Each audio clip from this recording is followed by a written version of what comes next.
let's talk about the stock market. Most people buy shares, hope the price goes up, and sell for a profit. Simple, right? But what if you could make money when a company's stock crashes? That's called short selling. Short sellers are the market's professional pessimists. They bet against companies they think are overhyped or poorly run.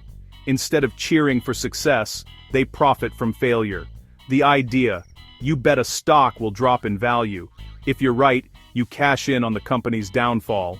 It's a bold, sometimes controversial move, but it's a big part of how markets work. Why do it? Money, of course. But also, short sellers can expose fraud and hype, keeping the market honest. They're the ones pointing out cracks in the foundation when everyone else is celebrating.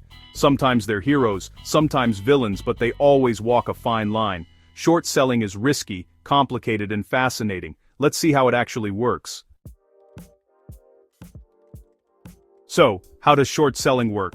It starts with selling something you don't own. First, you borrow shares from a broker for a fee. Then, you sell those borrowed shares at the current market price. Now you wait, hoping the stock price drops. If it does, you buy the same number of shares back at the lower price. You return the shares to your broker. The difference between your selling price and your buying price, minus fees, is your profit.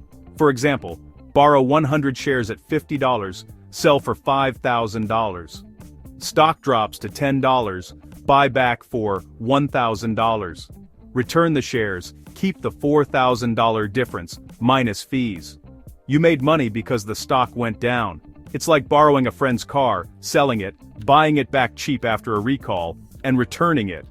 Complicated? Yes, but that's the basic playbook. Now let's make it even simpler. Imagine your neighbor Timmy sells lemonade for $10 a cup. You know it's just sad lemon water, and predict the price will crash. You borrow a cup from Susan, sell it for $10. News breaks: Timmy's lemonade is a scam. Price drops to $1. You buy a new cup for $1. Return it to Susan. You keep $9 profit. You made money because the lemonade lost value. That's short selling in a nutshell. It's betting on failure, and if you're right, you profit. Simple, but not always easy. Now, let's see how this plays out in the real world. Buckle up. Short selling isn't just for lemonade stands, it's moved billions in the real world. Michael Burry, made famous by The Big Short, bet against the housing market before the 2008 crash. He saw the flaws, shorted mortgage-backed securities, and made hundreds of millions when the market collapsed. He was right, but it triggered a global crisis, so not exactly a victory parade. More recently, GameStop in 2021. Hedge funds shorted the stock, betting it would fail. But Reddit investors bought up shares, driving the price sky high. This forced short sellers to buy back at huge losses. A short squeeze.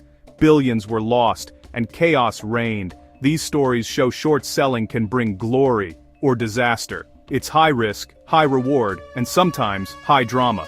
The lesson? Short selling is powerful, but dangerous. Let's talk about why it can go so wrong. Here's what you need to know.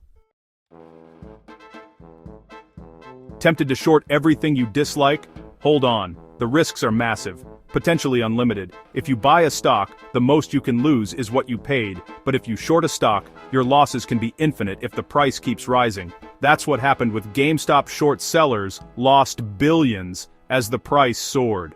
A short squeeze can force you to buy back at sky-high prices, compounding losses. Short selling isn't for beginners. It's complex, risky, and requires deep research.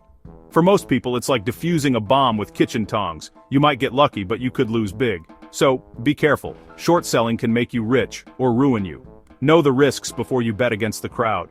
Sometimes it's better to just watch from the sidelines.